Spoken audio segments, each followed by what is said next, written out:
ലോകകപ്പിന്റെ round of 32-ൽ അർജന്റീനയെ കാത്തിരിക്കുന്നത് ആരാണ്? പഴയ പകയോ പുതിയ തീപ്പൊരികളോ? ഗ്രൂപ്പ് ജെയിൽ ഒന്നാം സ്ഥാനമുറപ്പിച്ച മെസ്സിയും പടയാളികളും ഗ്രൂപ്പ് എച്ചിലേക്കാണ് ഉറ്റുനോക്കുന്നത്. അവിടെ നിന്നുള്ള രണ്ടാം സ്ഥാനക്കാരാണ് അൽബി സെലസ്റ്റസിന്റെ എതിരാളികൾ. എന്നാൽ ആ ഗ്രൂപ്പിൽ ഇപ്പോൾ വിധിയെഴുത്ത് കഴിഞ്ഞിട്ടില്ല. കണക്കുകൂട്ടലുകൾ പോലും ആശയക്കുഴപ്പത്തിലാണ്. Spain, Uruguay, Saudi Arabia, Cape Verde ഇവരിൽ ആരുമാവാം അവിടുത്തെ രണ്ടാം സ്ഥാനക്കാർ. ജൂൺ 27-ന് അവസാന ഗ്രൂപ്പ് മത്സരങ്ങൾക്ക് ഫൈനൽ വിസിൽ മുഴങ്ങുന്നതോടെ മാത്രമേ ആ വലിയ ഉത്തരം തെളിയൂ. ഫുട്ബോളിന് ചില ശീലങ്ങളുണ്ട്. ചിലപ്പോൾ അത് ചരിത്ര പുസ്തകങ്ങൾ പൊടിതട്ടിയെടുക്കും, അല്ലെങ്കിൽ പഴയ മുറിവുകളിൽ മുളകു പുരട്ടും.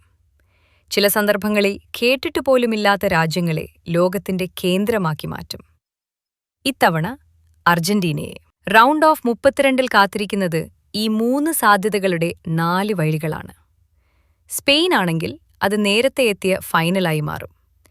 ആധുനിക ഫുട്ബോളിലെ 2 വീരന്മാർ തമ്മിലുള്ള പെരുങ്കളിയാട്ടം. അർജന്റീനയും സ്പെയിനും ലോകകപ്പിൽ ആദ്യമായും അവസാനമായും നേർക്കുനേർ നിന്നത് 1966-ൽ ഇംഗ്ലണ്ടിന്റെ മണ്ണിലാണ്.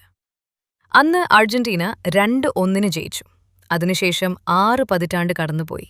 ലോകം പാടെ മാറി. അർജന്റീന 3 തവണയും സ്പെയിൻ 1 തവണയും ലോകകപ്പ് ഉയർത്തി. മറഡോണ ചരിത്രമായി, മെസ്സി ഇതിഹാസമായി. പക്ഷേ ലോകകപ്പിൽ ഇവർ തമ്മിലുള്ള പോരാട്ടം പിന്നീടൊരിക്കലും നടന്നില്ല. എങ്ങാനും അതിത്തവണ സംഭവിച്ചാൽ?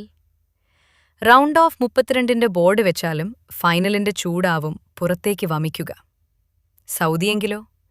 ഖത്തർ മരുഭൂമിയിൽ കിട്ടിയ കുത്തിന് മറുകുത്ത് ബാക്കി നിൽക്കുന്നു.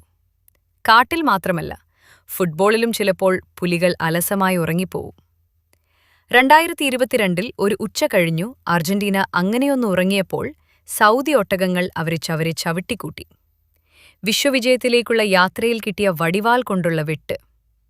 സൗദി വീണ്ടും വന്നാൽ അത് പ്രതികാരത്തിന്റെ മത്സരം എന്ന തലക്കെട്ട് സ്വയം എടുത്തണിയും.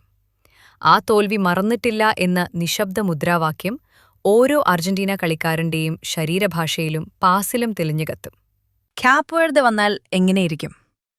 ഓരോ ലോകകപ്പിലും ഒരു പ്രണയകഥയുണ്ട്.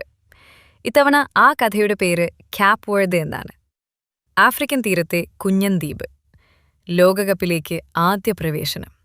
പക്ഷേ കളിക്കുന്നത് ആദ്യമായി എത്തിയ ടീമിനെ പോലെയല്ല. വമ്പന്മാരെ വിറപ്പിച്ചും പ്രവചനങ്ങളെ പരിഹസിച്ചും അവർ ഇവിടെ വരെ എത്തിയിരിക്കുന്നു. ഫുട്ബോളിലെ ഏറ്റവും വലിയ തമാശ എന്താണെന്നറിയാമോ? ടൂർണമെന്റ് തുടങ്ങുന്നതിന് മുൻപ് ഇവരാരാ എന്ന് ചോദിച്ചവർ പിന്നീട് ഇവരെ എങ്ങനെ തടയും എന്ന് ചോദിക്കുന്നിടത്താണ്. ക്യാപ്പ് വെർദെ വന്നാൽ അർജന്റീനയ്ക്ക് മുന്നിൽ നിൽക്കുക ഒരു ടീമല്ല, വെളുക്കാൻ നേരത്തെ സ്വപ്നമായിരിക്കും.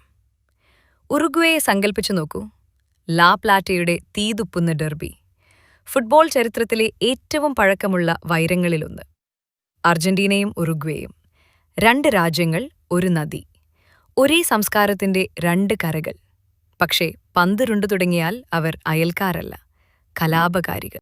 1930 ലോകകപ്പ് ഫൈനൽ തൊട്ടുള്ള നിരവധി കഥകൾ. കോപ്പ അമേരിക്കകളിലെ യുദ്ധങ്ങൾ, ആവേശം, വികാരം, തർക്കങ്ങൾ, തല്ലുകൾ, ചുവപ്പ് കാർഡുകൾ. ചില മത്സരങ്ങൾ തോൽക്കാതിരിക്കാനാണ് കളിക്കുന്നത്. എന്നാൽ അർജന്റീന ഉറുഗ്വേ പോരാട്ടങ്ങൾ ജീവിക്കാൻ വേണ്ടി മരിക്കുന്നവയാണ്. പഴയ പകയാവാം, പ്രതികാരമാവാം, സ്വപ്നമാവാം. പക്ഷെ ഒരു കാര്യം ഉറപ്പ്, അർജന്റീനയുടെ റൗണ്ട് ഓഫ് 32 മത്സരം കാല് വേവുന്ന കാത്തിരിപ്പിന്റെയും ഹൃദയം നിലയ്ക്കുന്ന നിമിഷങ്ങളുടെയും നോക്കൌട്ട് മഹാനാടകമായിരിക്കും.